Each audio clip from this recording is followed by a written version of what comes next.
Okay, welcome to the Edlow podcast again. Hello, Randy Hochderffer. Hello, Josh. Thanks for having me. I am really grateful to have you. We haven't known each other a long time. We ran into each other. We met at a wrestling event, an indie wrestling event in Sacramento, and just hit it off. And we've became fast friends. And you have become very quickly a um, a staple of the Northern California independent wrestling community. How did you tell me how you got involved and how you found it? Well, I've been a wrestling fan of WWE, WWF my whole life since Wrestlemania 6, and Mm, always watched pro wrestling. Little bit in the Attitude Era with WCW, but I've always been a WWF guy. mm, Always, never went away from it. I thought indie wrestling was beneath me, that it would never interest me, probably because of the product kind of teaches you that when you watch WWF, they make you think that you don't want to go to bingo halls, and right. so I believed it. And Steven Larson, I don't know if you're familiar with the Steven Larson Going in Raw podcast, where I am. they do a Raw review, and well, pretty much everything nowadays they review anything. But I've been listening to them since 2014, and a huge fan of theirs. And then one day, me and my wife were listening, and they told us to come out to Sacramento. That Joe DeSole was going to put his ownership on the line, and blah blah blah. And me and my wife looked at each other like we should go meet Steven Larson. That'd be cool. When are we going to get this opportunity? And so that's the only reason that we went to Action Coast October last year. And we met them, got their autographs, and then from there we met Trip Rogers and Lo Devereaux and Godfather of Swole, and my life has been changed ever since that day. Like, I think Steven Larson were the bridge to get me where I needed to be. No, that's awesome. It's so the cool thing about independent wrestling is, well, and wrestling in general, and I've shared this story on the podcast before. I remember I was doing some work with Impact Wrestling back when Hulk Hogan was still involved, and Sting and Bobby Roode and all those guys, and we were doing a tour. We were doing a tour of Washington, and I was helping backstage with the meet and greet. And I was sitting there with my friend who was helping me with the promotion. And I looked around at all the people, and it was amazing to me because I told him, I go, dude, at the time I was a law student, and I was like, I'm gonna be a lawyer. And I look at these people, and we have nothing else in common except wrestling, and it binds us all. And I think that's so cool that I have met so many people through wrestling that I would have no other avenue to really have anything in common with, or be in the same place. And it's cool. Like, I think of Dark Sheik, or a number of people, the Stoner Brothers. It's not my bag, right? I don't, Right. but I run into them. We have this common bond, and they're good friends of mine now. And you're one of those people too. And like I said, you are so hardcore. You go to everything every weekend. What is it that you love about independent wrestling? Number one is just the ability to be heard. Like I don't know. Well, from the first time Trip got into a little bit on his episode with you, just how I snuck into his DMs, and I just took a shot. He stood out to me. He was wearing Bret Hart colors. I was a Bret Hart guy, Mm, and something about his whole personality just reminded me of, like, I went back into the '80s, and the characters and the over the top, Ravishing Rick Rudes, and like Trip would definitely be in the Heenan family, oh, and he and definitely it would. just it just reached out, and I really liked him, and then I really liked Lo Devereaux, and I that night I got home. It was like 2 o'clock in the morning when we got back from Sacramento, and I just sent him a message like, "Hey, it was awesome. Thank you for taking the time with my daughter and letting her hold your championship and all this little things." Now looking back, but at the time, like, I thought I was going to be forking out a whole lot of money to get an autograph. or, and don't take your picture. You're going to have to get their permission and, make sure it's okay.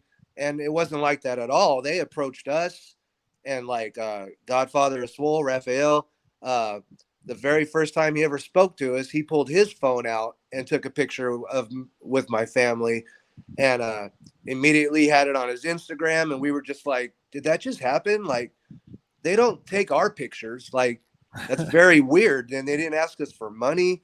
And it really was welcoming. It was just a breath of fresh air that I didn't even know I needed. And then I started, like I said, that night, I sent Tripp a message. He responded immediately. And then we talked probably till like 4 a.m, because I thought Tripp Rogers was going to be the only wrestler that ever answered me. This is my chance to ask every question that I've ever had for the last 30 years. And I was hitting him with all kinds of stuff, and he was, answering and just being very receptive. And we hit it off that night and just became great friends, and started making trash bag onesies and following him around. And then I started getting bored and wanting to venture out and see other things. And, it's really took on a life of its own. We have promoters reaching out to us now and asking us to come to their venue, and it's in Reno or it's in Texas. And we're like, what is happening? Like, why is this isn't, and I still pinch myself every day because I'm living a dream on the weekends. And, it's hard to believe that I have all these people surrounding me that care about how I feel about wrestling. And I don't have to pretend not to be a wrestling fan. I can actually dive into it. Yeah. And it's just awesome, man. That's my favorite part. Yeah, and if you were a wrestling fan back in WrestleMania 6, I mean, there was a time there where yeah, you kind of kept it in the closet if you were a wrestling fan, Yeah. And I got made fun of the first time I said I liked wrestling. I brought some of them old rubber wrestling figures, the Hogan and Iron Sheik and Junkyard Dog. I took some of them to school, and everybody was like making fun of me because I was watching the fake stuff. And I knew it was fake, but I didn't know that people thought it was stupid for being fake. I just thought we were supposed to pretend it was real, like Hollywood, but they didn't agree. So I just kept it quiet. Didn't want to, and that's how my whole life was. I would find 1 or 2 wrestling fans at a job, and then we would kind of talk around the water cooler when nobody else was around. And, but it wasn't a social, like it was in the Attitude Era, where that was when it was cool to be a wrestling fan, but I was older and didn't really have a lot of friends. So it wasn't, I was in the wrong time. I wish I was in high school back then. Yeah, I was in high school back then, and that was a wild time because I don't remember what happened, but I just remember there was one time. I can remember the day. In fact, I was on a basketball trip, and yeah, people were making fun of me because I had missed the basketball practice to go to a wrestling show, and they were making fun of me. And then another guy's like, "I like wrestling," and I was like, "Really?" And he goes, "Yeah." And I was like, "What do you think?" He goes, "Stone Cold Steve Austin's kind of a jerk." And I'm like, and that was when, right before Stone Cold blew up, right? Okay. And so he was before. Heel. Yeah, and he hadn't won his championship yet. He hadn't really gotten his huge push yet. And we were talking about those things, and the next thing I know, there's a bunch of people wearing, Goldberg shirts, NWO shirts, Stone Cold, The Rock, and all of a sudden everybody's watching wrestling, and I'm training to be a wrestler. So then all of a sudden I'm cool for being a wrestler, and I just was like, it was such a wild time. And so it's cool. And you're right about indie wrestling. The cool thing about indie wrestling, it's so different than if you go to a WWE show because all the wrestlers are so accessible. It's a big family. It's super intimate. You'll never leave thinking you had a bad time. Everybody's super cool, and I love it. There's a lot of people prefer indie wrestling to the big shows. Is that kind of where you are now? 100%. Like I said, I probably maybe in my whole life since WrestleMania, since Raw has started, I've probably missed 5 episodes in my whole life. Like, it was religious to my family. We always watched it. My kids loved it, but since October, I don't think I've seen a pay-per-view, and maybe a week later I'll catch up on it. I haven't seen Raw You know, I see highlights here and there of the bloodline and some of the stuff that I'm still into, but it's different. I I'm bored with it, and I would much rather be at an indie show or watching indie footage or editing something or just doing something with indie wrestling because I just feel like it, like you said, it's family, and that's and I feel like I have an obligation as well to like help them blow up however I can. If I can promote their shows in my town, bring people from my town with me when we go on 5-hour road trips, you know. Yeah. That's it's the other cool thing about this. You'll see this. I know you're still relatively new, October, so not even a year yet. Yeah, not And yet. I've been in this area involved in wrestling since 1990. Well, probably really got involved in the pro wrestling scene in 2000. So it's been over 20 years. And it is the coolest thing to me is when you see guys who came from here make it. So like I remember Will Hobbs when he just broke in, and Jeff Cobb, same thing. Jeff Cobb is out in New Japan now. JR Kratos, same thing. I ran a wrestling. I owned a wrestling promotion and a wrestling school for a while, and Oliver John trained for me when we had a training school. All those guys came through there. Brian Cage is another guy who came through.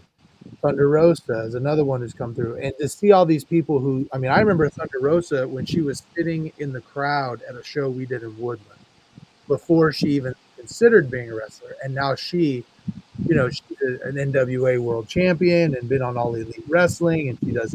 So it's just cool as you get involved in indie wrestling, see these guys progress into becoming the people you see in the WWE and AEW, New Japan, and guys like Trip has like whatever it is. I think if I'm not mistaken, that October show was the one where Christina coined the once thing, right? No, I think it was that was the previous show when I went. Oh, actually, it may have been because we were late. We couldn't find that venue. We had a really hard time Yeah. finding out where to park and how to get in it because the parking lot security thing started yelling at us that they were going to have the police come take us away, and we believed it. So we were like, hey, we can't be here. It's got to be back. We missed. We didn't get there till intermission. So. Um, yeah, the first time we didn't even see because I think the main event that Joe DeSoul had ownership in, I don't even think Tripp was a part of it. I think it was like a 6-man, but somehow we saw Tripp. We met him. I don't even think I seen him wrestle that night. But he's always been a mainstay. Pretty much the first like 12 shows we went to, he was just at them. It was just random. No matter where we went, what event we went to, he was there. So it just kind of felt like, well, we should just start following this guy. He's kind of everywhere. And yeah, he's a hard worker and he's a good worker. I mean, he yeah, really and a good guy.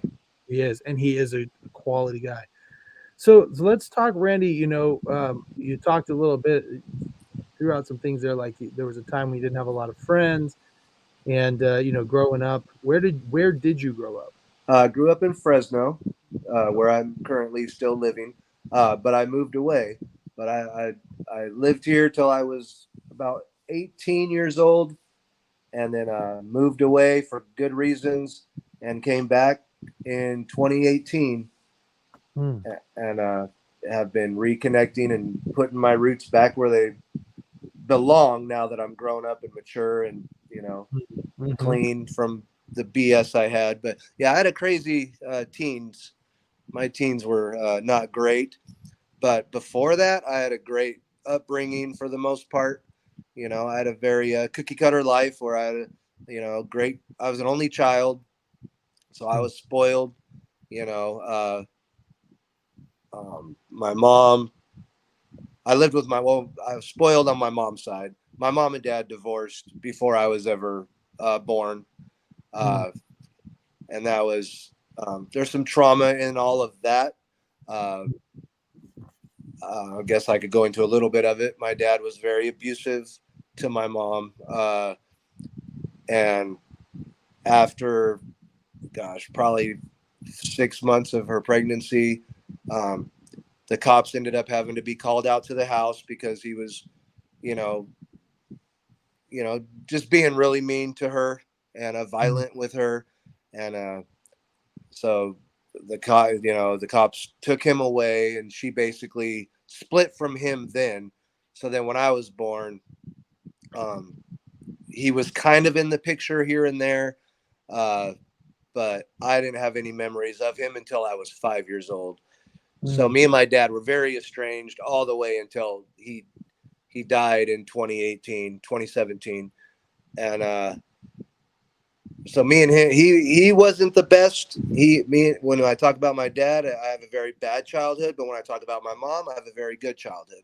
So I guess it just depends. That's it. Well, that's interesting because I'm very similar in that way. Luckily my dad is more of a success story because my dad had a lot of struggles, and that I think came from, his upbringing. Because he had an upbringing, I think, that was probably a little more similar to what you went through. Maybe not exact, but very similar. And he struggled with a lot of things. And like I said, luckily he, like was able to get past. Sounds like he had some demons that you had to get through, and he did too. And he was able to get clean and sober. It's now a fantastic human being, just a really good person. But it was a hard go. It was a hard go for a long time. And trauma is a problem. I mean, I've heard someone say that when two people get together in a relationship, you're not responding to the stimulus. You're responding to all the things that happened to you as a kid that caused all these triggers that trigger you to act a certain way when you're older. Yeah. So, but my mom is very similar to yours in that my mom was always there and always striving as hard as she can to give us the best life she could given the circumstances. I can remember times when my mom took me and my brother. My siblings are all very spaced. I have a brother that's 5 years younger than me, and a sister is 10 years younger than me, and another sister that's 21 years younger than me. And so I can remember me and my brother when we were kids, before my sister she might have been a baby, but she wasn't really, eating per se. And my mom taking us to McDonald's and buying us dinner and then not buying herself anything. And I'm like, why aren't you getting anything? And she's like, well, I'm not hungry. But it was really because we didn't have the money for it. You know what I mean? She fed us and not herself. And, that's just the type of person she was. And so you mentioned, going back to your story, that your dad was violent with your mom. It sounded like while she was pregnant with you. Was there any sort of trauma that you're aware of that occurred to you while your mom was pregnant with you? Well, I know that I have a birth defect. My whole right side of my chest is like basically reversed, where my rib cage is basically, instead of, like, if you're looking at it, it's the opposite way. So you can put your hand right here and feel my breaths. You can feel my lung moving. If you push on it, I can't breathe. Wow. So it's like it's wide open. There's nothing protecting my lung, which is why I'm not a wrestler. I would be a wrestler in a heartbeat if I could. But and my spine is very crooked from it. My left leg is like 5 inches shorter than my right leg. My left arm is fully formed, fully strong. I have muscle in my right arm, my left arm, but my right arm, because I have no pec, so I have no like chest muscle. And then also my whole arm formed weird because was formed into my chest, so they had to cut it out. So yeah, it's just really weird. My body is like half of my body is 100% what it should be, and the other half like suffers a lot because of all of it. So doing pull-ups in high school, I'd get made fun of because I could only reach the pull-up bar with my left arm, and my right arm was so much shorter and so weak that I couldn't even dream of doing a pull-up. And nobody understood that. Like, that was so funny to everybody else, but to me, I didn't even know why. Like I didn't never even connected that, oh, it's because of my chest. I just thought, oh, I should be able to do this, but I had no strength. Mm-hmm. And but that was because my doctors always told my mom, he's got to protect him because, I probably should have had surgery at a young age, but my mom was scared to put me under the blade back then. It was a different time. And so she just chose to let me stay this way. And I don't think she ever really talked about it to protect me. So that when I was like 10 years old, suddenly I realized I was different from everybody else. And um, you know, so it was very like she did a good job. I know what she was doing, but at the same time, I think that she didn't prepare me for like just reality of like people are gonna probably make fun of you in school for this, but just or whatever. But um, but then I also remember thinking that sometimes that she did um, set things in my brain before the kids ever did. Because I remember going to high school my first year as a freshman, she was more nervous about me going into a gym and changing in front of kids than I was. I Mm-hmm. was like, okay, whatever, this is going to be cool. And I think she was like, no, it's not going to be. And when they start teasing you and when they start saying stuff and mean things to you, and I was just kind of like, what do you mean? They're not going to do that, because they had never seen it, but that was because we wore shirts, but Right. and so it was weird, but I didn't get too much of it because I think she prepared me so much for it that then I just became super um like inclusive, and I would wait till the locker room was empty before I changed, or I would do things because, oh man, what if they do that, so then I already had it in my head that I was going to get made fun of before they ever did make fun of me. So it's both sides. She protected me, but then at the same time, she kind of threw it all at me, which I think screwed me up. Yeah. Well, the thing is, so it's one thing that I've learned as a parent myself is, you know, a lot of this is guesswork. Right. know?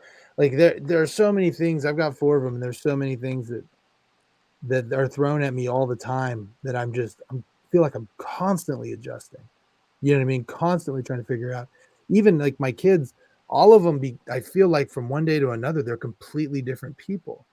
Like I don't know how it became. I remember I just recently, I think I posted on Facebook about it or something. My two daughters got all dressed up for something. I can't remember what it was, but they got all dressed up for something and they came out of their rooms and I was like, holy crap, you guys are young women. Like you guys are women. You know what I Right. mean? I go, when did that happen? And then I started looking at pictures of old pictures of just a couple of years ago when they were still like babies, and they change so quickly and you have to adjust on the fly. And man, so it's like your mom, I'm sure she was trying to do the best she could with you, you I know? know she was, Yeah. Yeah. but So you're going through this and you have this birth defect. You say your dad is in and out of your life. Tell me a little bit more about your father. What was he like? he was he was well, going back to his youth, he was abused. He came from a very abusive home where he at the age of 5 he was abused so badly by his birth mother that he lost his hearing. They say it was like a traumatic uh, effect Mm, that, but it was also from abuse. But the doctor said that he could get his hearing back anytime, but he just chose not to. And but we think he was also hit so many times. I think it was just a mixture of everything. But so when him and my mother met, so he was 100% deaf. He could only read lips, but he did learn how to talk before he lost his hearing. So he could always talk pretty clearly. So you could talk with him and he could read your lips really good. So you didn't have to learn sign language too much to communicate with them, which was nice for me. And but when he met my mom, he was on the up and up. He was a very born again Christian.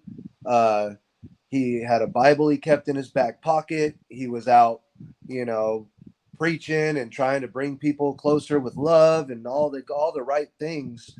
And then, like 3 or 4 months after that, after they started dating, then he ended up running with the wrong crowd and got into. I don't really know what he got into, but he got into drugs, probably cocaine, heroin, all of that stuff, and ended up, not coming home, running the streets, running with the motorcycle gangs and all that stuff. So he turned into a completely opposite man of what he was 3 months ago. And so I think my mom put up with it for a couple years. And then right before I was born, like I said, they divorced. And she basically left him. Like, she didn't want nothing to do with him. She didn't want him to ever see me again. She wanted him out of my life completely. He kept kidnapping me as a baby. Like, he kidnapped me a couple times. My mom would get me back. She wouldn't really press charges on him because she was afraid of him. He was a very dangerous person, and he didn't have any fear of the police. He'd been to jail, in and out of jail so many times it was like home to him. So it was like there was no reasoning with him back then. Real quick, let me stop you right there. Was there a specific, you mentioned he ran with biker gangs. Was there a particular gang that he was involved with? Not that I know of, but I do know that he ran with the Hells Angels that were in Fresno at the time. This is in like 76, and he was in like their chapter here. But he was in, I don't know what gang he was in like through most of my life. I just know he was always in one, and he would take me to the clubhouses, and like I would kind of see it because I would see my dad maybe for a week every 5 years, and for good reason.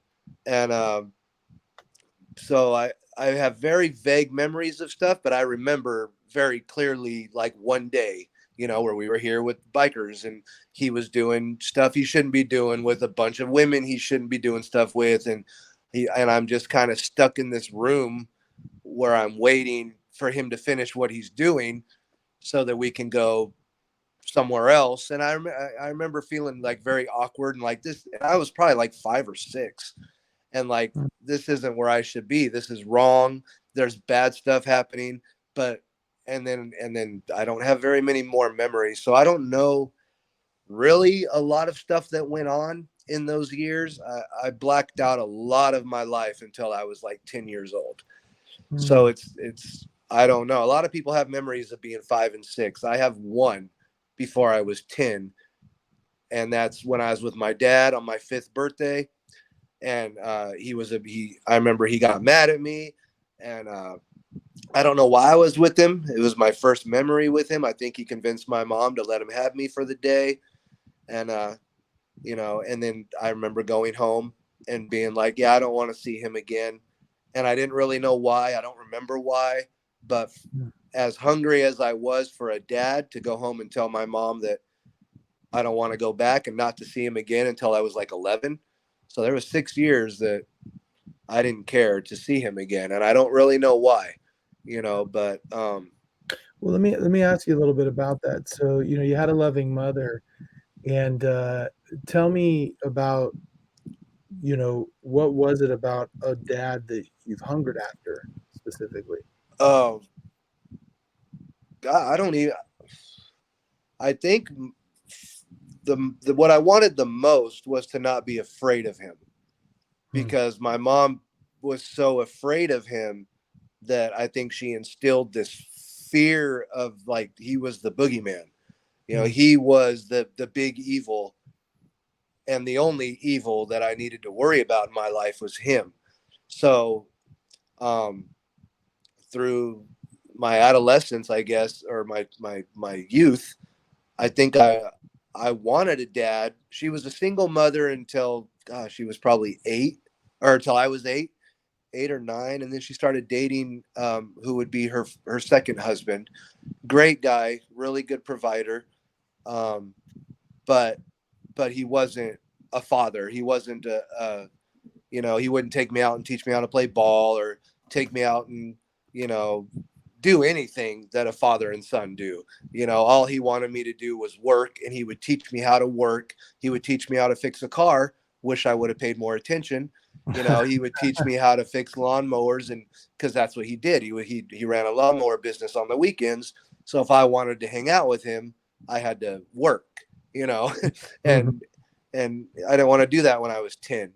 You know, Right. I wanted to go play and go to the carnival and go do stuff like that. And um, you know, so I think my mom always knew that I had this longing for him, but that I didn't know how to tell her because he was so hurtful to her that I felt like I was betraying her if I wanted him.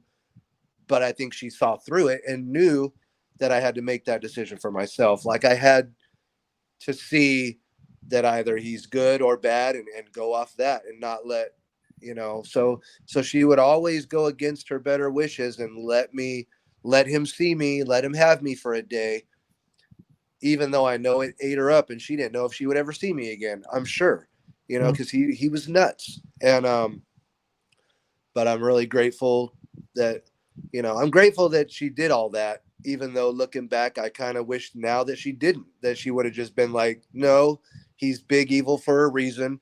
And one day you'll thank me.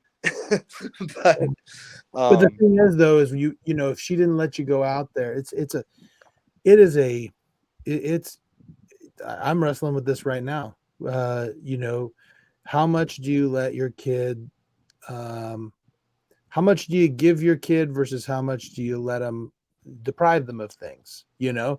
Because look, if she had not let you go out with your dad, you might be resentful of her for not letting you do that, and you never would have known that he's the boogeyman that he is. You right, know, letting you go out there, you see. Now you look back and you go, man, she should have stopped me from going. But if she had stopped you from going, you'd be mad. You know, you might be on this podcast saying, "Yeah, my mom wouldn't let me see my dad," not knowing that there was a really good reason for that. You know, right. so it's being a parent is hard, and I got being a single parent is hard. You know, I Yep. mean, having to figure that out, trying to make it your best, especially, you know, did your mom, did she come from a good home? Yes. Yeah. My mom came from a great home. She had a great dad. They split up and divorced at some time during her life, but they were always uh, they always got along with each other. I always remember every Christmas and Thanksgiving, Grandma and Grandpa were there. Grandpa with my new grandma, Mhm. and Grandma was never remarried or anything, but they were friends. You know, I never knew that they were divorced or that they were an ex couple. I knew that they were my grandma and grandpa. Didn't know where this other grandma fit in, but she's my grandma too. But the way they got along, you know, it just made sense to me for whatever reason. But Yeah, yeah. So so now you're going through your life. You know, you have a couple more instances with your dad. Talk to me about the high school years. What was that okay, like for you? so that's where things took a shift with me and my mother as well. She ended up getting the divorce from the lawnmower repair guy, um, and when that happened, I think, like, for the longest time, I was indifferent to them divorcing. I was like, I like George. I like my life. I like how things are going. Um, I have two bedrooms, one for all my wrestling toys and one for my bed stuff. And like I was spoiled, like I said, they took care of me really good. And but my mom was miserable, but I didn't see it. I didn't see whatever he put her through in the when the doors were shut and they were fighting about adulthood. I didn't see a lot of that. So I never understood why my mom suddenly was going to get a divorce, but she had told me like, "Hey, we're going to leave George. We're going to go get our own place." And I was four, 14 at this time, and I was like, "Okay, you know, well, I was already at working also." So I told my mom, I'll help cover bills, whatever I need to do in the apartment. So, and then I started getting really excited. It's going to be me and my mom against the world. And I was really looking forward to that. I remember thinking this is going to be awesome because for such a like a year or two, George had kind of put a damper on everything because they were always fighting with each other. So now we'll get to go be happy together.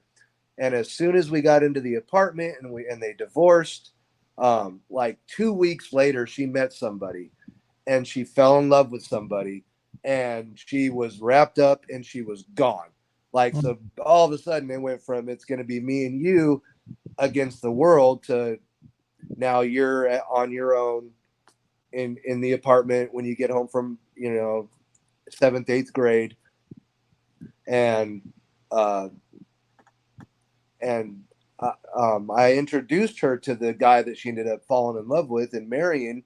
And he turned out to be like, I thought we were going to be really good friends. And he was a brain twisted, super Christian, Bible thumping guy that, because me and my mom always considered ourselves Christian. We went to church, but this guy ended up convincing my mom in like the month or two that they dated that I had to be gotten rid of. I was the devil. I was the one who was bringing her down, and the loving hello. How much longer do you think? 30 minutes. Okay, I'll let her know. All right. She usually goes to bed at 9:30. All right, thanks. And they had convinced he really had convinced her that because of that I listened to Motley Crue and Guns N' Roses and watched Cinemax After Dark that I was the devil was in me, and the only way that they could have a successful marriage is if she cleansed herself of me, and the only way to do that is to leave. And he ended up convincing her to move to Pismo Beach while I was at work.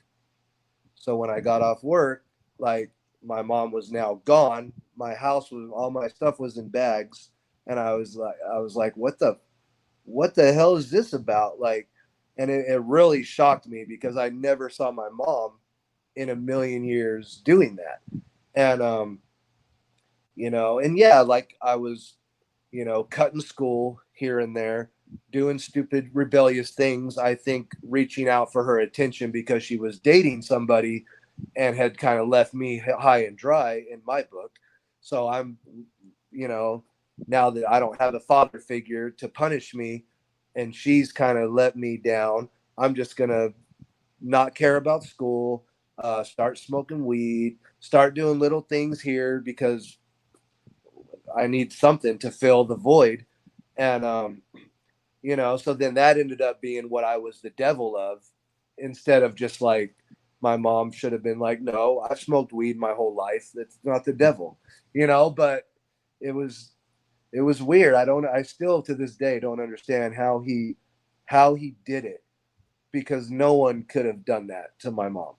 But so let me ask you, wait, so you're telling me that you and your mom are living together just on the two of you, and she bails and you're just stuck in an apartment by yourself at the age of 14? no, well, the apartment was at this point, well, the apartment they met that we got when they started dating, we ended up moving from that place into where he was living, which was over a church. He basically did like church security, like a church maintenance guy, and then he got the apartment was part of the gig.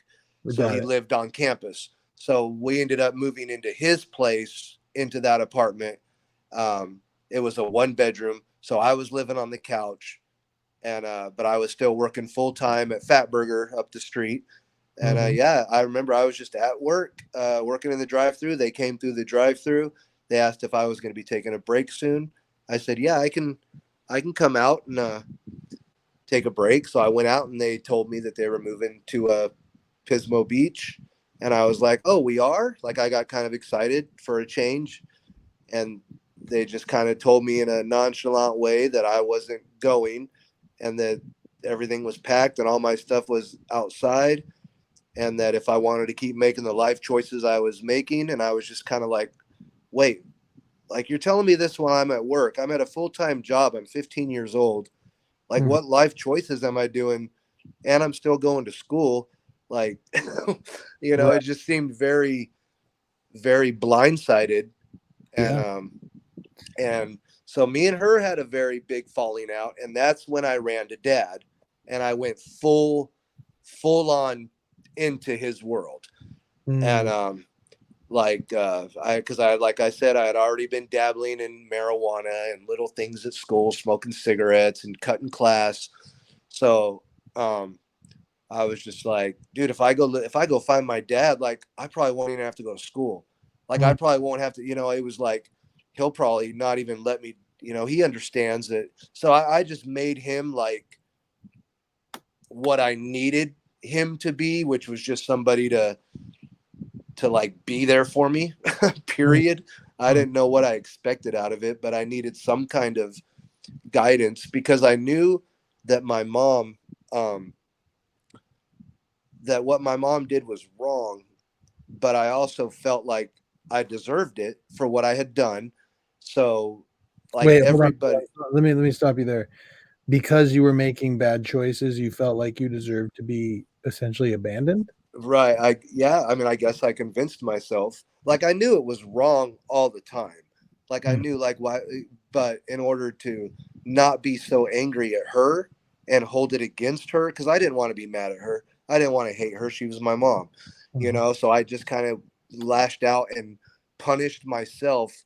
Like, and I wouldn't reach out to my family that I knew and loved, like her sisters, my aunts and uncles who loved me. Um, they would have done anything for me, but I felt like because mom left me, none of them are going to want me. Like I can't tell, and how do I tell them what happened? That mom just split with Richard and disappeared. Yeah. The like, so There's I just hid. there's a I lot went of straight to the streets. I gotta imagine there's a lot of self-loathing there because you gotta understand too, you're 14, 15 years old. Your brain isn't fully developed yet. You don't have the capacity to comprehend what had just happened to you. Now that you're older and you've got, some years behind you, do you realize that that wasn't your fault? Yes, 100%. Yeah, it took me probably 15 years to come to that conclusion. With I had to finally have a long heart to heart with my mom because it affected so much relationship problems, trust issues, abandonment issues, fight or flight. Just I was everything that comes with, you know, and I When when you always, say when you say that, let me just stop you right there. When you say that, tell me what you mean. So, like, trust issues when it comes to women? yeah, trust issues when it comes to love.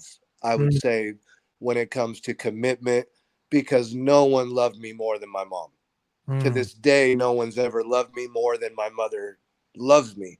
So for her to give up and say he's on his own, and knowing full well that I was going to end up at my dad's and what that would do, but that she still chose that to make another guy happy, it was just really hard for me. So if she'll do that, any woman will do that when they find somebody that makes them happier than I do. Man, that I can see exactly what you're talking about. When you've been abandoned, when you've been betrayed, it's hard not to assume that if the person closest to you does that, anyone could.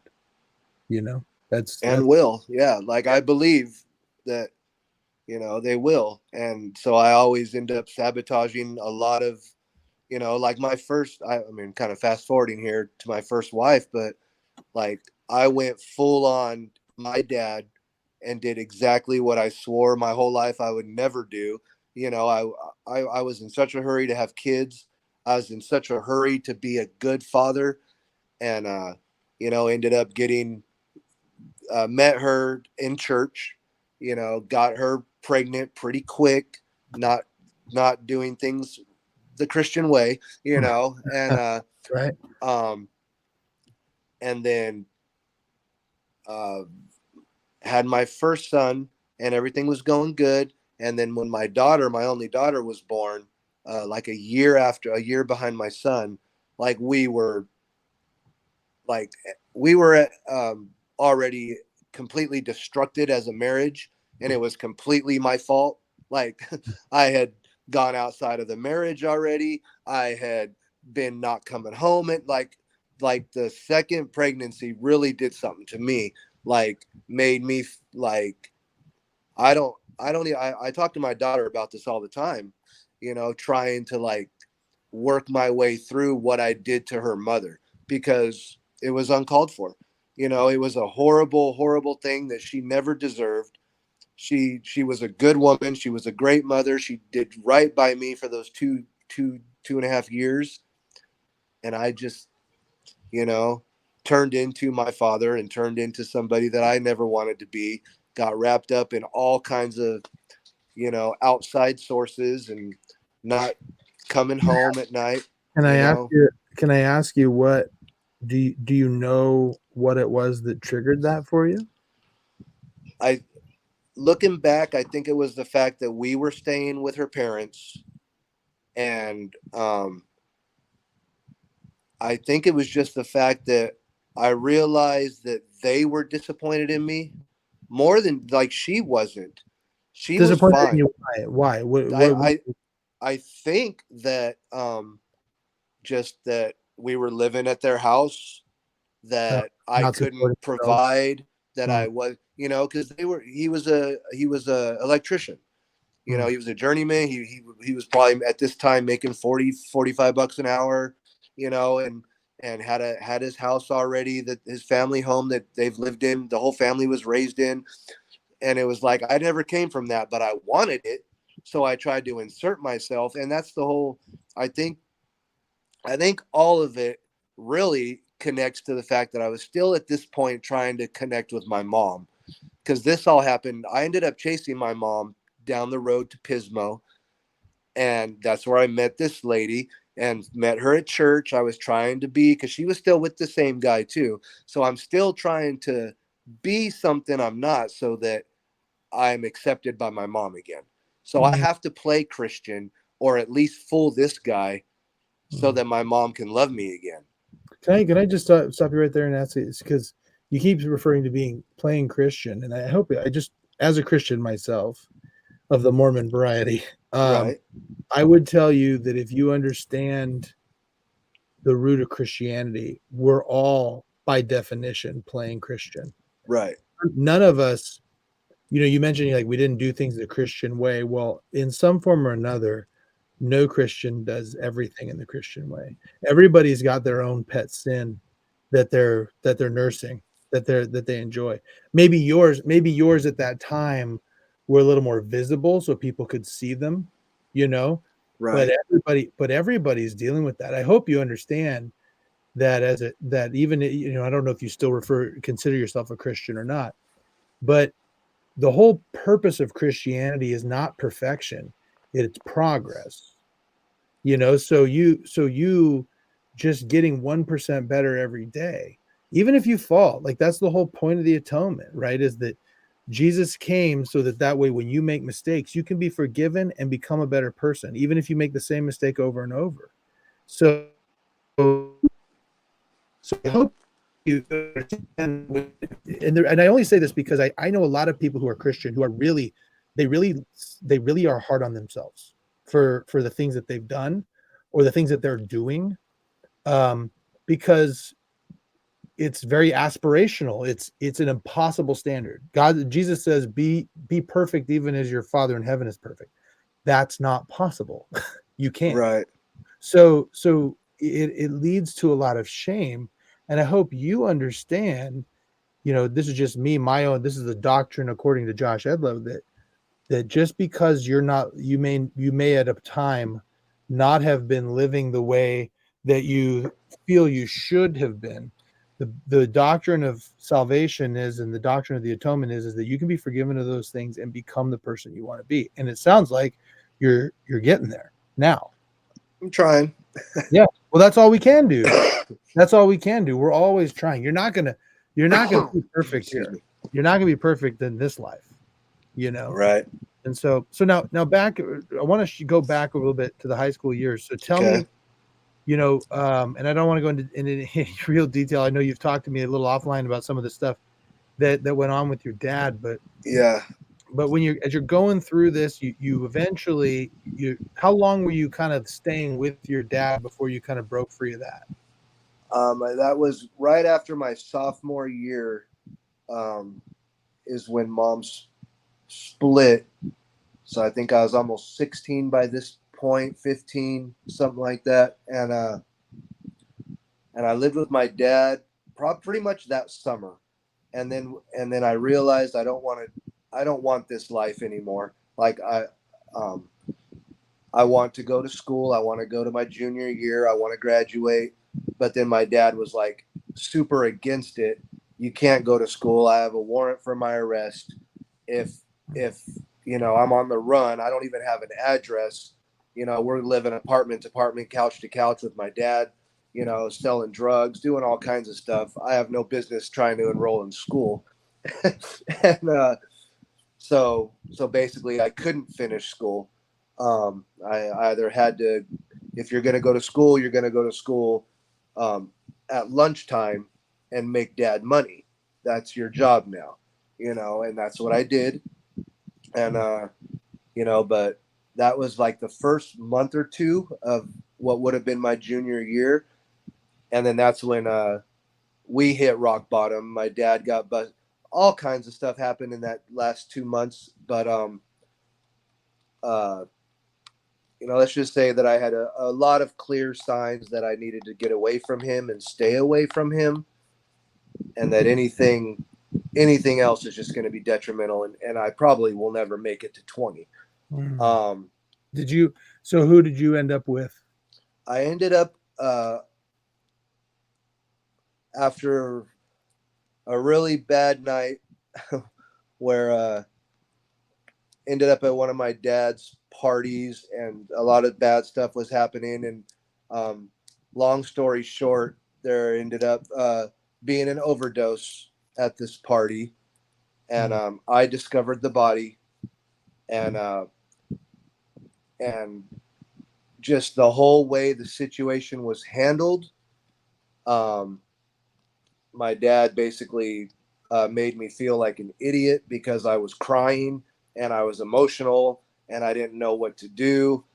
And just the way I remember he was hitting me in the front yard, basically beating me up because I was sad. And so they went and did what they did uh, with the body. And I know that's kind of weird. I don't know what to say about this, but Yeah, well, we don't have to um, go too far into that. but I But remember go ahead. that day, um, I didn't go home. I didn't know where to go. I knew I needed help, so I just walked the streets, literally thinking like, I'm gonna die. I'm gonna die tonight. Like I just need to die tonight. I don't want to live this life anymore. I don't know who wants me. I don't know where I belong, where I fit in.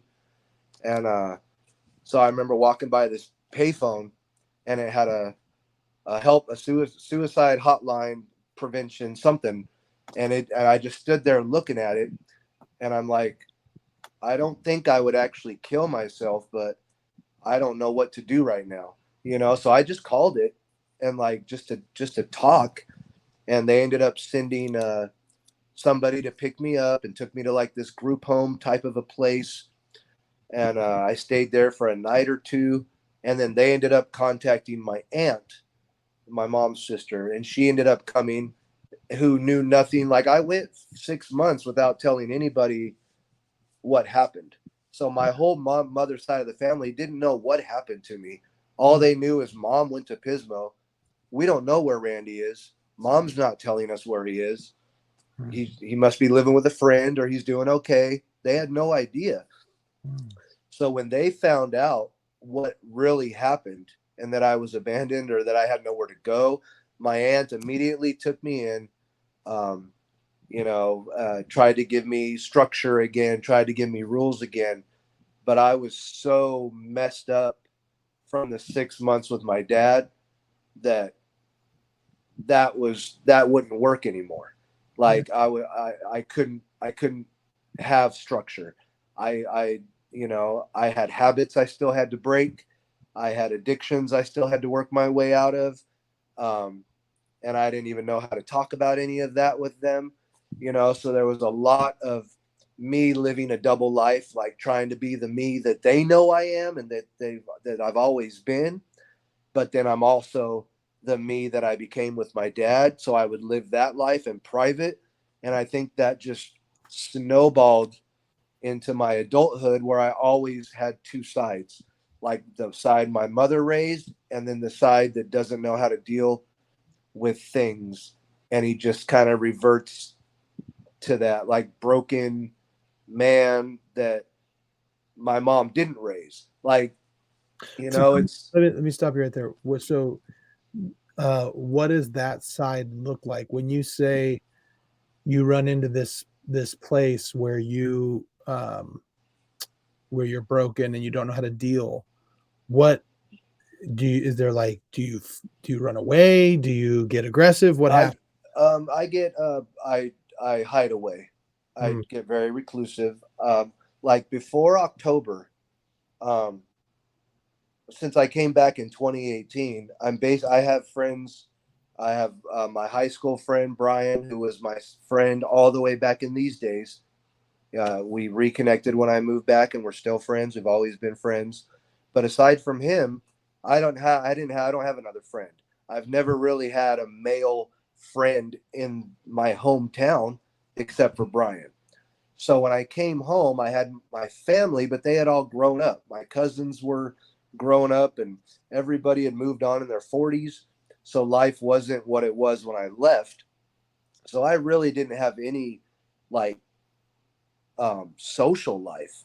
So from 2018 until last October, it was me, April, and April's kids was all the people that I associated with.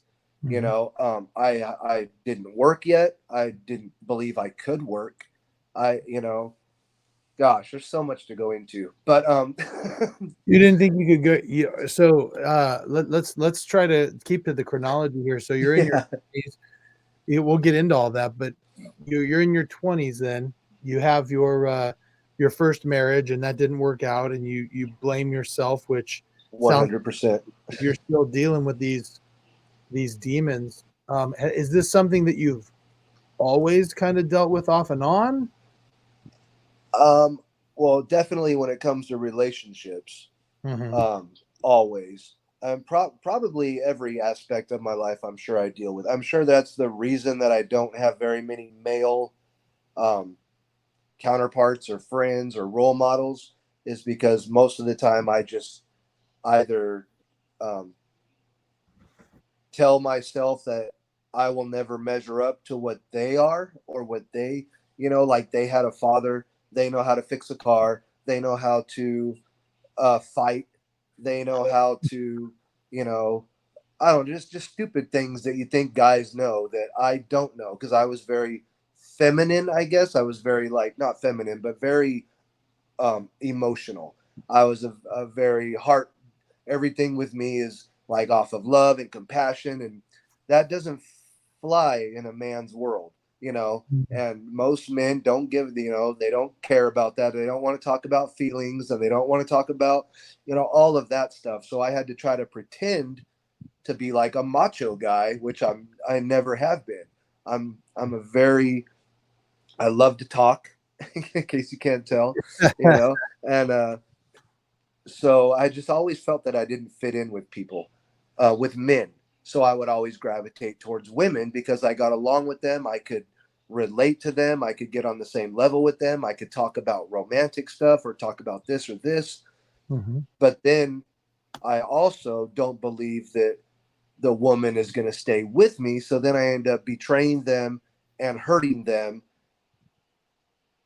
because I Kind of like a situation like I got to do this to you before you do it to me, like a probably, yeah. preservation. Yes, as soon as I feel any kind of disappointment from Mhm. them, then I go off the deep end with it, and they hate me. They're ready to go. They've realized what your mom realized. Even to this day, I still battle with that, even though I know me and my mom are like so good now. We're on great terms. We've hashed it out and I forgive her, but it still plays a part in thinking that nobody will stick around, you I know? I totally get where you're coming from. I mean, that abandonment attachment thing that people have, it's a bugger, man. I mean, it really does mess with you. And you know, it's really what you're saying to me. It's it makes it makes sense. So it sounds like what you're saying is somebody naturally in a relationship, because you love somebody, they're gonna hurt you. The reason it hurts is because you love them, right? I mean, if Right. it was just some random person, it wouldn't hurt so much, but because you love them, they hurt you. And if they hurt you a little bit, you kind of overreact to those things, and then you hurt them a lot. And so then they leave, and then it becomes a self-fulfilling prophecy. Oh, they were always going to leave, right? So Right. here they go leaving. That overreaction part is the part you got to deal with, right? Because you know it's interesting because I believe, like, I know that I've known of some people who talk to me about their relationships, and they say, I want a relationship that's, you know, with someone who's not going to hurt me. And I go, dude, that doesn't exist. You know what I mean? It doesn't exist Right. because people are imperfect, and you're not going to find somebody who is perfect for you all the time.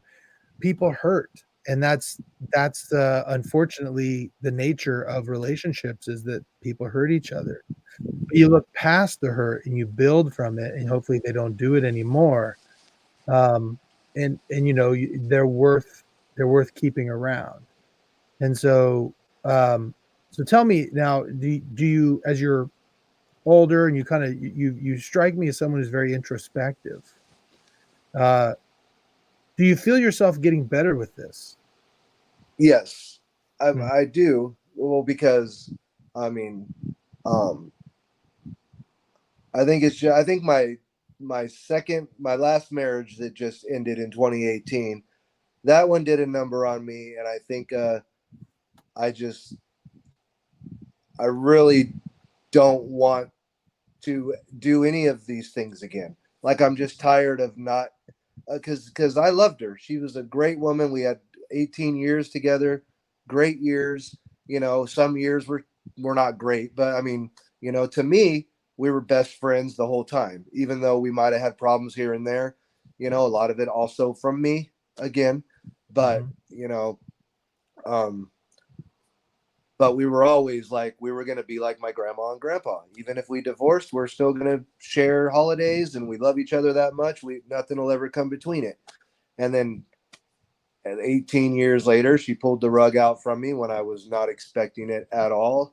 You know, we were in Arizona, I was in California dealing with my dad's death, my dad's funeral, going through a lot of stuff internally, emotionally, with all of that. And in that same moment, she told me, "Don't come home. Don't come back to Arizona. I'm seeing somebody else. You're not welcome at your home."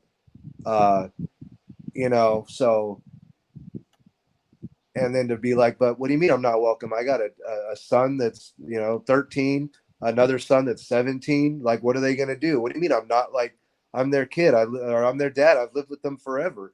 Like can't we finish this can we finish this story and then do this, and she wasn't having it.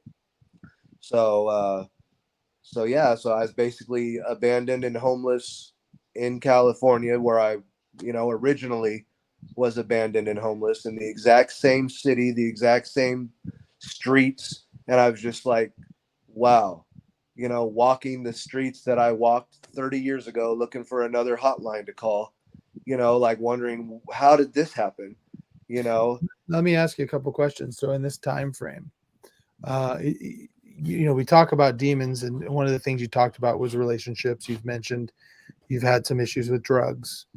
You've, you know, at this time when this is going on, are you using? Are you having? No. No, Yeah, yeah. Hold on one second. I'm gonna go out sure, here sure, totally and fine. So you're not. So hopefully you can hear me while we're walking.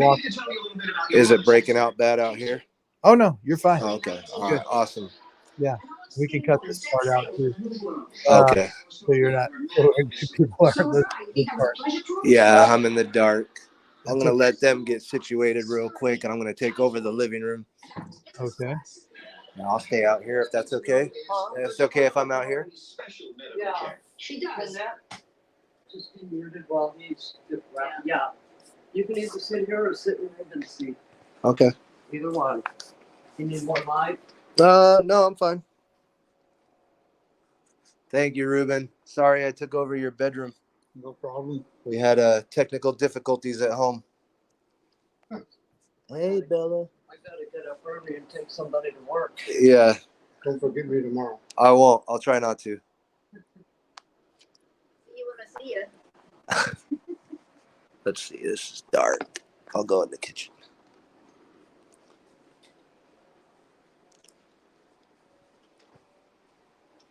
Sorry about that, Josh. No problem. No problem. How's the connection here? Is it still okay? Yeah, still good. Okay. Yeah, you're still good. All right. So, no, as far as drug use, Let me ask you. So at the time you're going through this, you're not using, but I got to imagine being in the same streets where you were abandoned 30 years earlier by your mother, and here you have this woman that you loved with kids, and she's essentially telling you don't come home. That had to be incredibly triggering for you. yeah, but see, my drug use was never like all of my addictions were handled at 18. Like my or 19. Like I've never. Oh, okay, I take that back. Except for weed. I'm not gonna play. I'm not gonna. I've smoked weed the whole time from the time I was 13 until now. Like I have never stopped. But aside from that, I've never. Everything else. Whenever me and my ex-wife that we're talking about, whenever we would go out and because while we lived in Colorado, we would have weekends where her mom would take the kids and we would go out and have like party lifestyle, but then we would turn it off. Like we could do it and have like, okay, we're going to go to a Motley Crue concert. Let's get some fun stuff and then never touch it again. And we did that, and so I never had a problem with any of the drugs once I left Fresno. So, as far as being addicted, all of my addictions, I think was lust and affection and trying to like take as much of that from people as I could get and then not knowing how to give it, so, I think I was very, very sexually driven and, where that's all I knew really was how to on that type of a level. And then that was where I knew like, okay, I'm accepted. Like they do love me and they won't leave me because we're being intimate, so I'm locking it in. But really that's the only thing that I had. That's all we ever had with any girl I've been with. I'm very hard for me to, open up anything else. Yeah, because you've been vulnerable for others and then you've been hurt. So it's hard to want to be vulnerable again. Yeah. Right. And it's interesting that you bring that up because it sounds to me like what you're doing, and I'm not a therapist by any means, but I've talked to enough of them that I know a little something about it, is that what you're doing is you're looking for external validation to fix an internal problem. Like you feel like there's something wrong with you because these people leave you, and if you can just fix that, you wouldn't need all this external validation. Like, do you think, Randy, do you think you're a good person? Yes.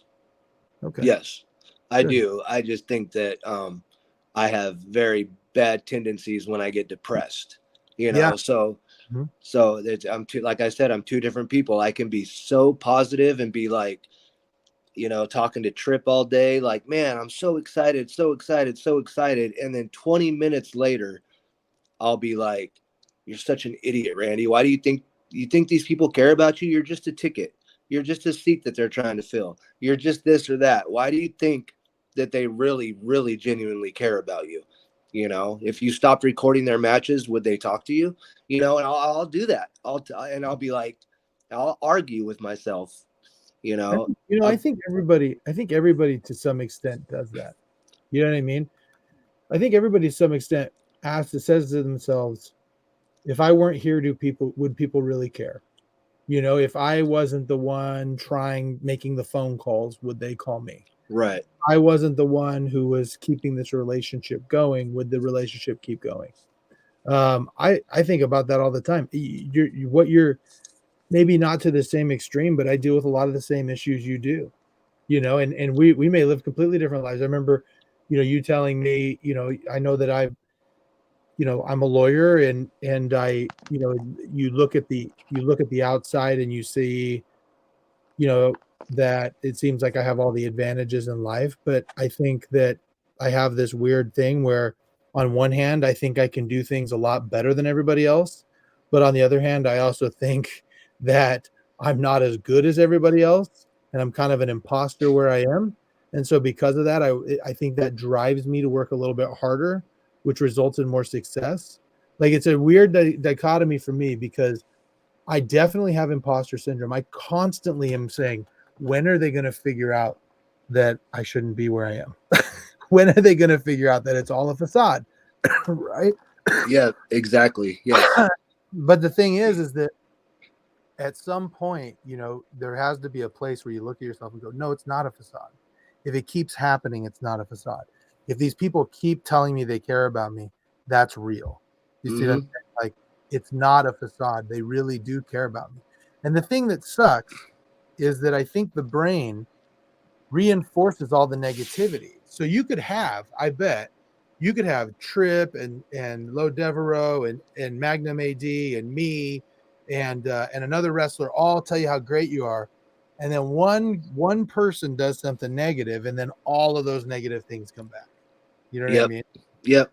You almost have to have like 10 times the validation to kill the one thing that proves the negative. Do you know what I mean?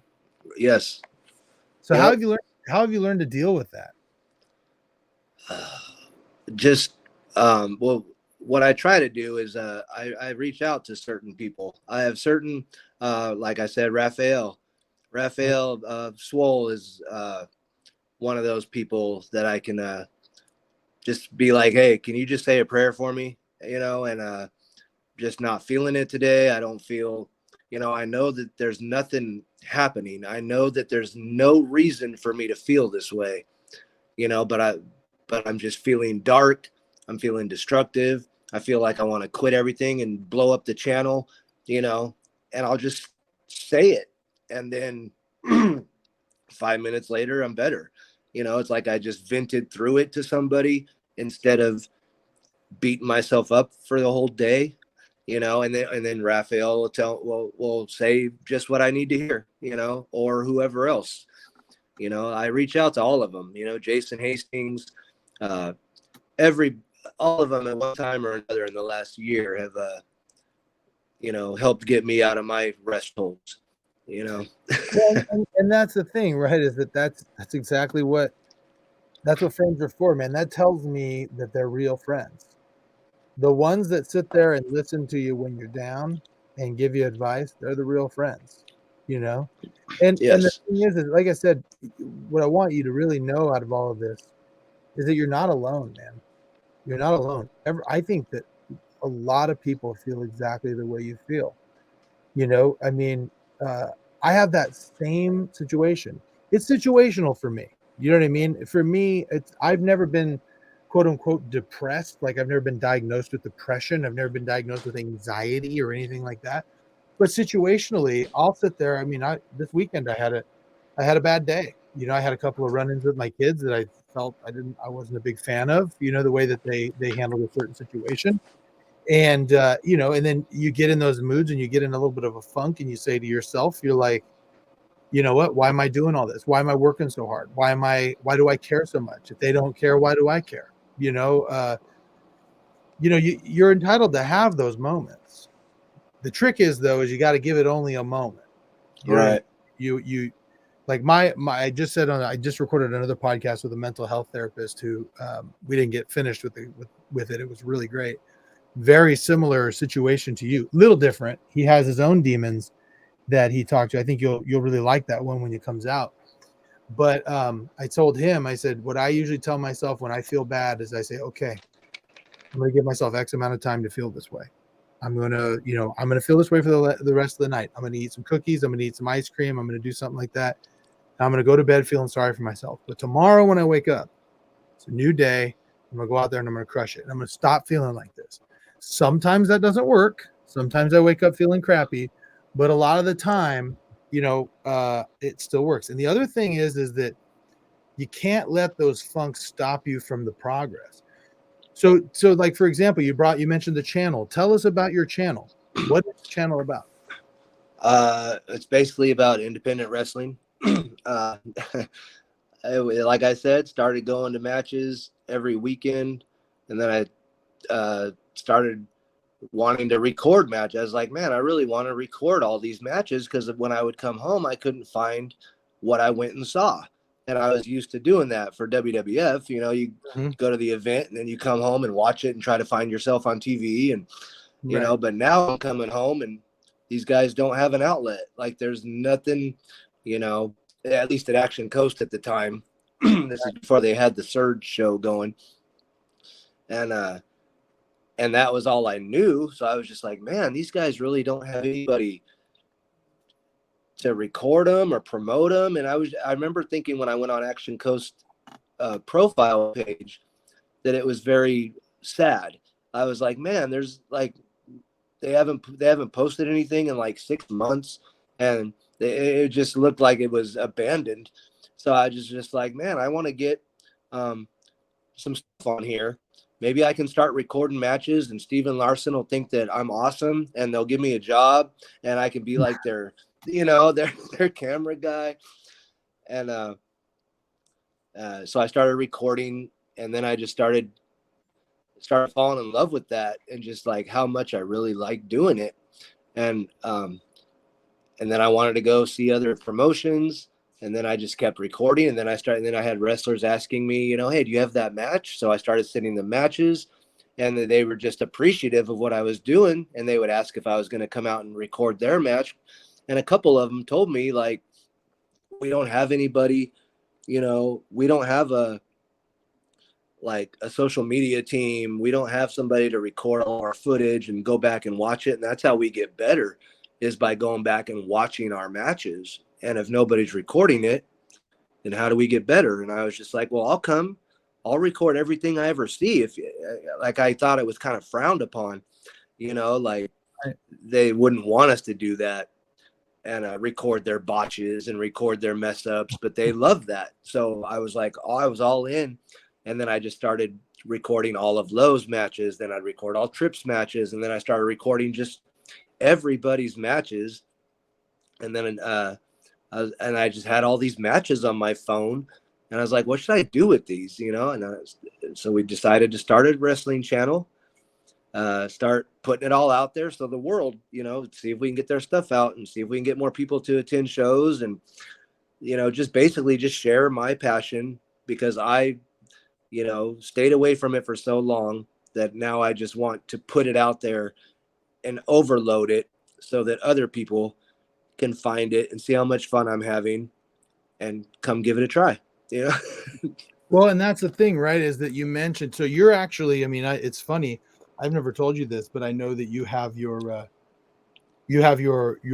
road tripping with Rand Diesel, and now you have independent wrestling one. I think they're separate, right? No, what we did was I changed road tripping, because road tripping was originally what it was supposed to be. Was I had picked 12 wrestlers, indie wrestlers, that I was gonna travel with from their home to like the city that they were having their fight in, and it was gonna be like WWE the road show. What is Oh it? yeah, like you were going to be interviewing them while you were driving. Yeah. Oh, I was going to interview them. I was going to start at their house, interview them and their family, get a little taste of what their family or their home life is like, and then I was going to interview them in the car ride, and then record their matches, record them in character, and record an interview with them in character, and kind of put it all together to show how it all, how an independent wrestler's life looks. And so that was the original road tripping, was supposed to be that. But then I just ended up getting so into the recording and just really the freedom, I guess, of being able to, and the interviews kept falling apart. Like something would happen and this guy couldn't make it. And then so I could never get the times right. And it just seemed like it was going to be a big pain in the butt. And I don't think I was ever prepared to interview anybody in a car. I don't think I have the right equipment for it, but I just wanted to, and it was all stemming from the fact that I wanted to get to know you guys. yeah. I wanted to get to know all of the wrestlers. I couldn't spend enough time with you guys, and so how could I do that? How could I make time to spend with you guys, get to know you, make relationships? And that was what I came up with. But in the process of trying to start this channel, I've made 50 best friends out of wrestlers, and I didn't have to get in their car. Yeah. Yeah. So Well, I was going to say though, it's funny. I've never said this, but this show's on YouTube and it's on Apple and Spotify and stuff. And I've secretly been looking and been like, man, Randy's got he's got more subscribers than I do. I better turn this up. You know what I mean? Like I watch stuff and I go, hey man. So I'm a little bit of competitive with you. I'm like, I gotta get. Randy's got more subscribers, and now I'm starting to do it with is it Tom, the other guy Tom and Nora? Yeah, Tom and Nora. I'm like, oh man, they've got that many. I gotta figure out a way to get me more subscribers. And so I've loved watching you grow, and it's because there's one thing I've learned about this game that is so interesting, because I had another show I did called Saints on Cinema with a buddy of mine, and we were doing movie reviews. And we were really good. I thought it was a great show, great concept, but we just were never consistent. We'd record for a couple weeks and then I'd get busy, he'd get busy, whatever. And then we just wouldn't record for a while, and then we'd come back, and he had a lot of things going on in his life that made it really hard. Our schedules couldn't work together. And so that's when I kind of branched off and started this, and he started his channel. Technically the Saints on Cinema thing is still out there, but we just haven't done much in a long time. But my point is that the reason I think you are getting so much success is you're consistent. Every weekend you're out recording and you're posting every day. And it's really cool to see. And that's what I'm seeing here is that as I post consistently, subscribers come, and it's been a great journey. Just like you're talking about how much fulfillment you get out of doing it. I get so much fulfillment being able to sit here, like we've been talking for about an hour, almost an hour and a half. And it's just been so cool to sit here and learn about Randy Hochderffer. You know what I mean? And learn where you came from, and learn where what makes you tick. Because there's a lot of people out there who would probably listen to your story and be a little judgmental and say, oh, well, I don't know if I want to hang out with that guy. But hearing your story and hearing how this has affected you and where you've come from, there's a lot more similarities everybody has than not. Your story and my story are not, I may not have dealt with the drug issues. I may, my childhood may have been, my dad wasn't a biker, but we all have some, we're all going through something. We're all having a very human, it's very real, Yep. And so, did you catch that? It looked like it zipped a little bit. It did, Yeah. but I caught you. So tell me, like, Randy.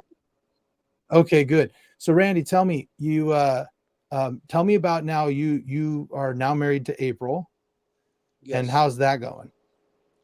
Good. I think there's no pressure, because like it's the first time that I got married, not because she was pregnant. And You know, I think I just always tried to,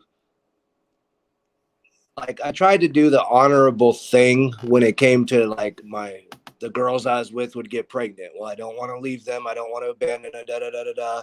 Mm, You know, what would an honorable person do? Well, I you would see. marry him and stick around. You know, but the Mhm. honorable person also has a lot of honor, and I was lacking in a lot of like things that I needed to be the man that I was trying to be. Like I couldn't just be it because I was pretending to be. Like I had to know how to, you know, deal with being a husband or a father. And I had no idea what a real husband or a real father looked like. You know, I knew what I wanted mine to be, but that was fun, engaging, and I do that. I'm great. I'm a fun dad. I'm an engaging dad. My kids love me, but at the same time, there's a lot that I lack in, you know, Mm. when it comes to being a dad or a good father or a good provider, or, you know, there's, What you do you? know, What is? so Well, what is it that you think you lack? probably like, oh man, I don't know. That's a good question. I know I lack, um, like toughness. I think there's a certain you know, I will always avoid confrontation. Like I said Mm. earlier, I've never in my whole life been in a fight. Now I've been hit, Mhm, but I've mhm. never hit anybody else. I've never punched somebody with the intent of hurting them. I've never But do you think that's a bad thing? I I don't know. I think I I feel like it is a lot because I'll try to like uh use talking or you know try to get through this anyway without fighting, and then usually it ends up they get beat up listening to my advice, and you know, and I feel like, well, shoot, maybe I wish I knew how to teach you how to fight, but unfortunately I've never been taught how to fight, or I've never had to really fight, because whenever I would get beat up I just had to go in the fetal position and protect my ribs, because they don't know, and they'll kick me just trying to hurt me, and they'll kill me. So But I, you know, you know, I, let me tell you something though here. This is the thing, and this is I think that's something that a lot of people run into. I don't think you lack much at all. You know, like so what? You can't listen. Here's the thing, right? Like I think it's weird that I'm not a very handy guy. I can't work on cars. I did a summer construction when I was 21 years old and said, I'm going to college. I don't want to do this anymore. You know what I mean? I don't, that doesn't make me any less of a man just because I can't put together I can't change oil. Well, I probably could figure out how to change oil, but I mean, like, that I can't change a carburetor, or because I can't put together, build a house. You know what I mean? I right. decided I was like, okay, I'm not good at these things. I'm going to find a job that makes me enough money that I could pay someone else to do it. You know what I mean? That, And, and so, but the thing is that like the thing is I firmly believe that 80% of fatherhood is just being there. You know what I mean? It's just being there, being present, and not just like being a warm body in the house, but being somebody that you can look at your kid and be like, "Hey, man, how you doing?"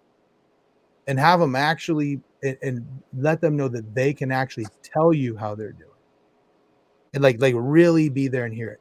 And the fact that you are an emotional guy, I think that gives you an advantage with your kids. Like yeah, I don't feel like I could ever really go and talk to, at least not in my youth. I never thought like I could actually go to my dad and tell him what I was really feeling. You know what I mean? Now I could for sure. It's a different relationship because we're both adults. It's different. And I go overboard with my kids, like dragging out with them what's going on in their lives. And so I think that, I think that you're being a little hard on yourself, you yeah. know? Everybody says that. Yeah, but that's okay. You know what? Here's the thing. I think I'm hard on myself too. And I think the people who are hardest on themselves tend to, in the end, be the most successful. Because if you can actually self-confront, which a lot of people can't do, right? Like you spend a lot of time here. This is what I like about you, Randy. You've spent a lot of time here owning your BS. You know what I mean? Like we all have some BS that we need to own. And there's a lot of people out there that would blame everybody else for their problems. And you have some really serious trauma. I mean, like you've had a really tough life. If I've heard it in your voice and I've heard it today, you've dealt with some stuff that 95% of people haven't. And yet you are still able to look at yourself and say, here are things that I could have done better. That's impressive. It'd be very easy for you to just say, my mom abandoned me. My dad was a crazy biker and I got all sorts of bad stuff going on. And you know, and that's why I am the way that I am and why I've made the mistakes that I've made. And you don't do that. I got a lot of respect for you for that. I really do. Thank you. So now tell me all this stuff that you've dealt with. Now you're in your 50s. Is that right? 49. 49. So you're Just turned 49. I'll be 50 in a year. You and April have been married for how many years now? We got married in the pandemic, 2021. Okay, great. So you've been married a couple years now, and I've met your is that your stepdaughter? Met her. Okay. Yes. And she wants to be a wrestler. Yes. So that'd be fun. And so, you know, tell me how you're feeling about your life right now. How are you feeling about how things are going? Great. I just want to keep doing it. I want my weekends to be every day. You know, now the hardest part is just getting through Monday and Friday, or Monday through Friday. No, but like it's just night and day. Like I said, from October to now, I've changed. I've become somebody I didn't think I could become. Like I said, I've never had a big circle. I've never had a lot of friends. I've always had like one friend at a time, you know, and it's just very weird to have 30 or 40 people reaching out to me daily. Even other fans, wrestlers, promoter, you know, Tom and Nora, like my competitor, Tom and Nora, they reach out to me and they give me advice and we help each other. And they, like everybody that I come in contact with, except for like 2 people in this whole world of wrestling, has been awesome, you know, and they've all filled something that I've needed, you know, and I think, you know, that just makes my life better right there, because I wake up on Monday and I wake up on Tuesday and I wake up on Wednesday and I don't want to hide in the dark. I don't want to turn off the lights and call in sick. I don't want to play video games until March. You know, I want to get out of my house. I want to live. I want to interact with people. I want to share my story. I want, you know, there's lots of things that I want to do that I've hidden from long enough. And now I finally have the confidence for the, you know, 80% of the time.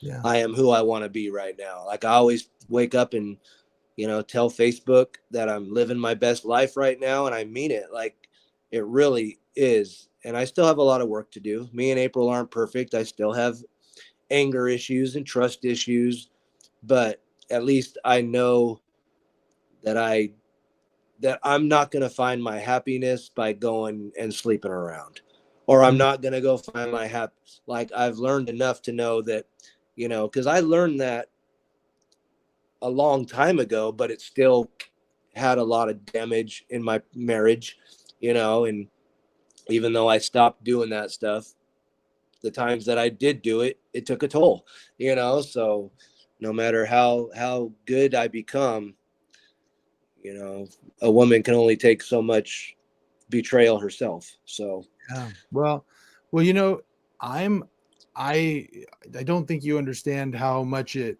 makes me happy that independent pro wrestling could be a catalyst for creating this life for you. And I want to say that because there are so many people out there when they hear, you know, like I go to work with this, you know, this is Magnum AD right there. You that's about a little over a week now that's finally going away. But like, you get these, they see that and they go, this is crazy. And they don't understand the community that is the pro wrestling community. It affects people's lives. And I hope that the independent wrestlers, because these guys, I don't think people understand what they do. They travel up and down the coast for very little money, for very little praise. They go out there and they work a show for 10 or 15 minutes in front of 100, 200, even 400 or 500 people, sometimes thousands. If they're lucky. Yeah. But it's, and sometimes thousands. And they go out there and for a few minutes, they put on a show that, for all they know, could be the best thing that's happening in somebody's life right at the moment. And the power of that cannot be understated. And you're living proof of that, and it's so great to hear that for 49 years you've been trying to work this through, and you're really starting to flourish. And it's okay if you're having, you have, everybody's got their stuff that they're still working through. It's okay. You have trauma, right? You still have trust issues, still have addictions, that's okay. Right. It's just about being 1% better every day. And you're getting there, and that's awesome. I really appreciate it. So yeah, thank you.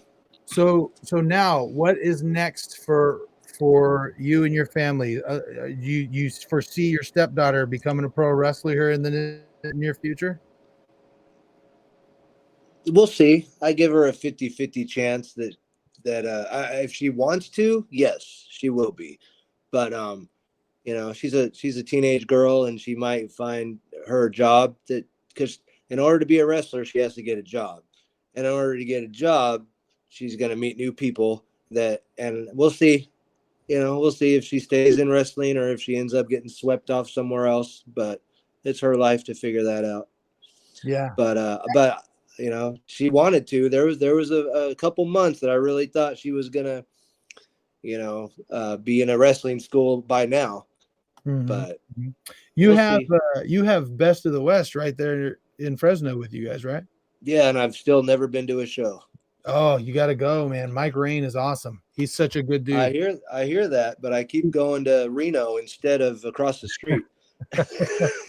Yeah, well, I'll tell you what, man. If you're right there for your stepdaughter, I would tell you, you're not going to find much better, especially in Central Valley, than Mike Rain for a trainer. I don't know a guy who cares more about the business, cares more about his students, cares more about putting on a quality product than him. I mean, he's a great guy, and he's a great wrestler, and a good family man too. He'd really take care of her for sure. And okay, but so let me ask you. I'm going to ask you the 3 questions I ask everybody. Okay. All right. So what would you say has been your biggest success in life? My kids. Yeah. It's the only thing that keeps me trying. Yeah. I said this once before on another podcast interview I did. I don't think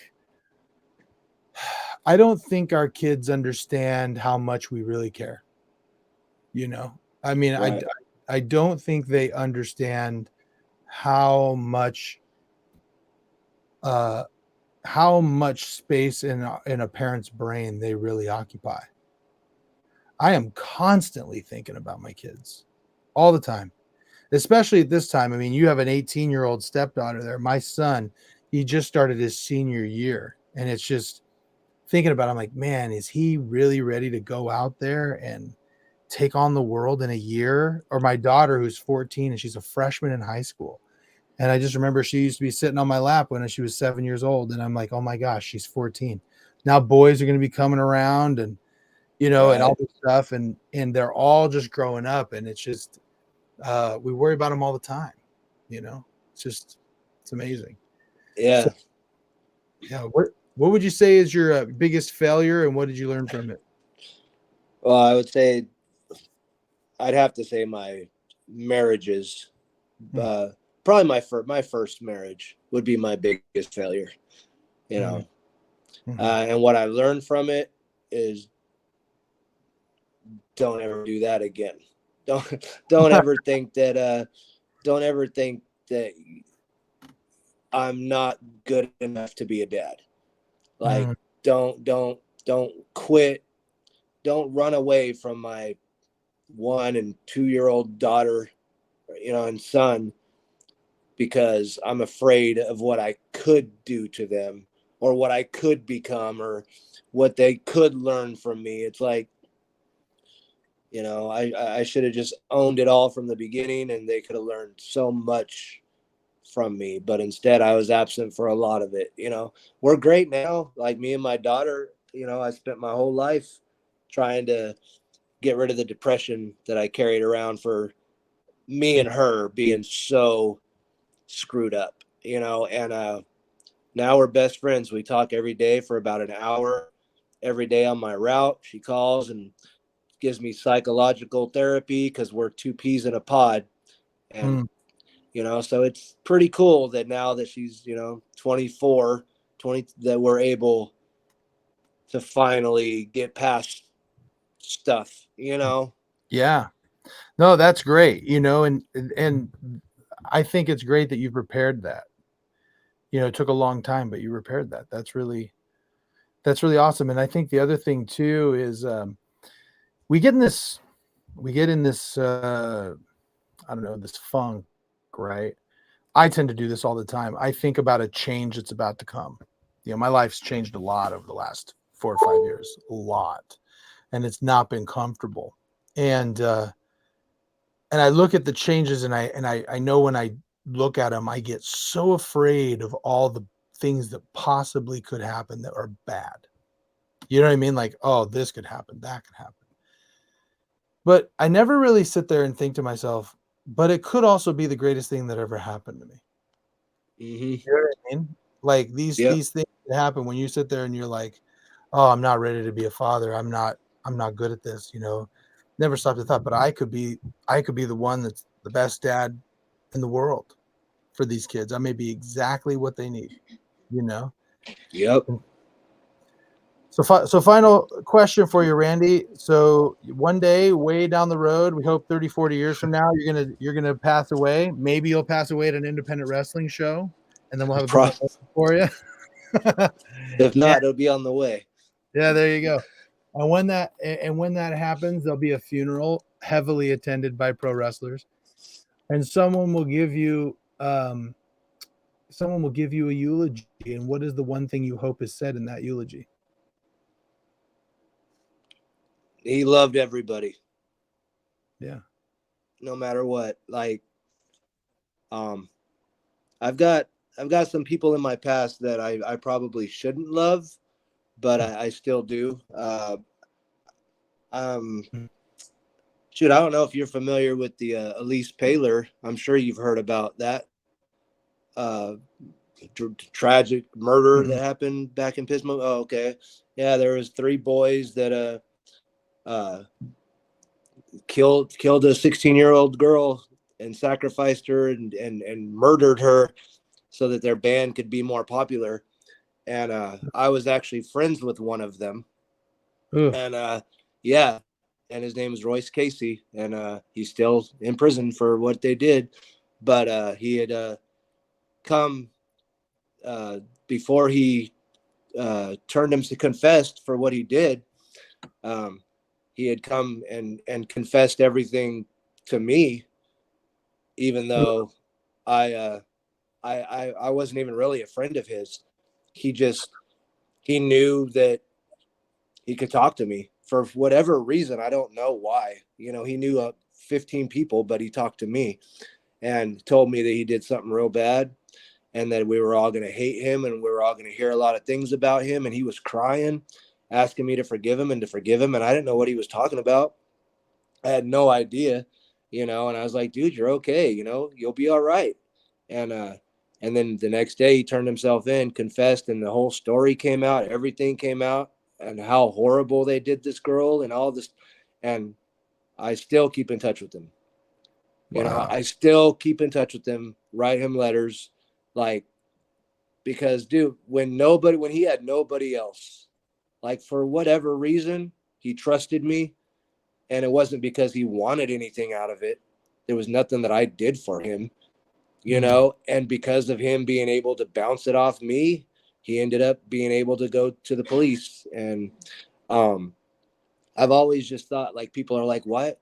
You still talk to him? And it's like, yeah, like once a year, once every 4 years, maybe we'll talk to it. You know, it's very rare. And I said, but, you know, and I don't know, man. It's just, I just believe that about everyone. Like, no matter what people do, like, there's a good person in there somewhere. And I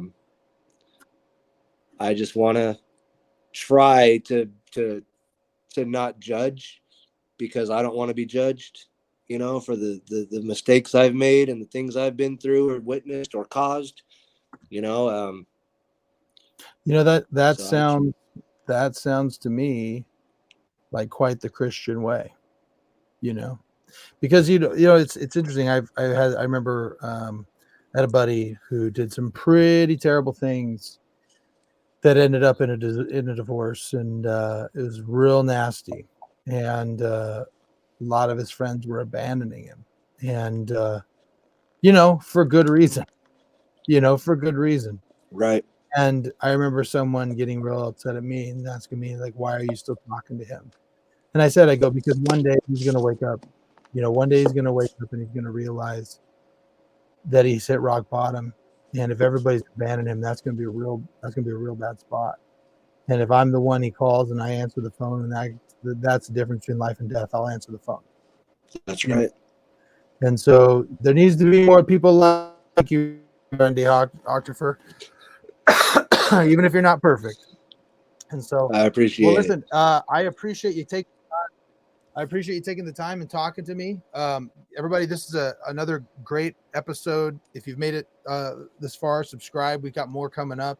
Randy, we'll have you back on again. Maybe we'll have excuse me. I'm thinking, you know, I've been thinking about doing a new feature on here. I did on my old Saints on Cinema thing called the top 7 lists. And we would do top 7 movies and different categories. I was thinking about doing something like that. I'll have to have you on here and we'll talk about it. We'll talk about top 7 indie wrestlers in Northern California or something, and see what we come up with. You have to limit it to 7 though. All right. I can do that. Right on. All right, Randy. So tell everybody where they can find your YouTube channel. At Randiesel 300. All right. That's about it. Everything else, Randy Hochderffer. Nice. Yeah, so go check him out. You can see some of her matches. There's a certain 6'7" Mormon guy that has a highlight reel on there. So we've got Brother Brigham on there with Magnum AD. That match, just so you know, you saw a match that's 25 years in the making, man. We've been talking about that match for 25 years. I think it came out pretty good. So you guys never wrestled before that, huh? Never. That was our first time. Really? Yeah, and I'll tell you, it was funny. I mean, I don't want to smarten everybody up. I mean, it's kind of kayfabe, but you know, I knew he was going to do this. But you know, we get in there and we're like, I go, okay, so what do you want to do? And he's like, nope, we'll be fine. And I'm just like, oh gosh, here we go. You know what I mean? Like, and so yeah, I mean, we talked briefly a couple minutes before we went out there, and it worked out. You know, it's really good. He doesn't get enough credit. Really. I mean, Alexis Derevko does not get enough credit. The man has put over so many guys, including me. I mean, he has given so many guys opportunities, and he's willing to do a job for anybody if he thinks it's going to be better for the business. I mean, he is legit one of the best guys out there. He doesn't get enough credit. He really doesn't. Yeah, he is a good guy. Yeah. He's one of the first ones that shouted out to us, you know, and after a match, he was like, hey, everybody, just want to thank Randy and his family for driving out here from Fresno. And me and my family were like, how does he know? How does he know where we're from or where we live? And wrestlers talk, and they, you know, they were all very appreciative of the distance we drove, and that meant something. You know? Yeah, he's a good one. So He is. So all right. Well, subscribe to at Randiesel 300. Subscribe here if you haven't already, and we'll talk to you again another time.